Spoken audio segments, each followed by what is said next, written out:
The Madlanga Commission heard fresh testimony today that points straight at the heart of how political pressure can bend prosecutorial decisions and weaken the independence the Constitution demands.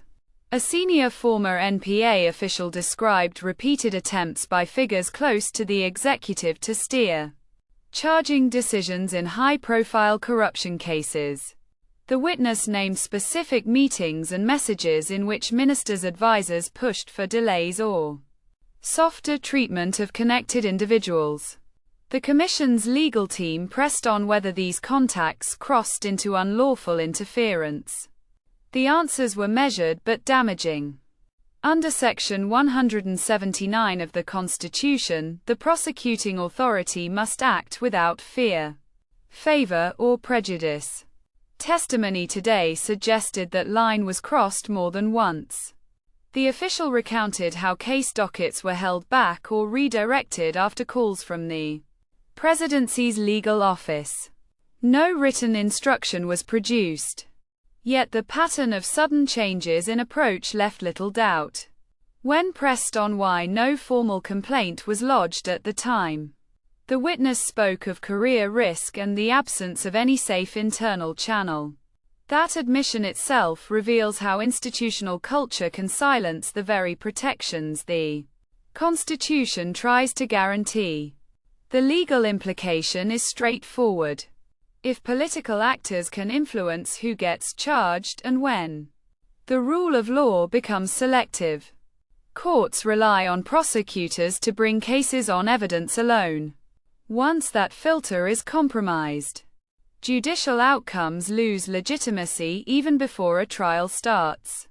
Judges can only decide what is placed before them.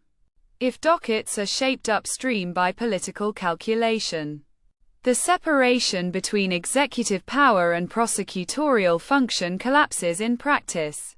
Defenders of the current system argue that robust oversight by the executive is necessary to prevent rogue prosecutions. That argument carries weight in principle. Yet the testimony today showed oversight sliding into direction. The distinction matters. The Constitution allows the Minister of Justice to set broad policy. It does not permit case-by-case steering. The Commission's evidence suggests the latter occurred.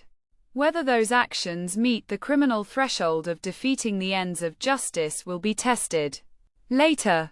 But the constitutional breach is already visible. Another thread from today concerned judicial appointments. A second witness described how shortlists for senior positions were informally vetted by political allies before reaching the Judicial Service Commission. Again, no smoking gun document was produced.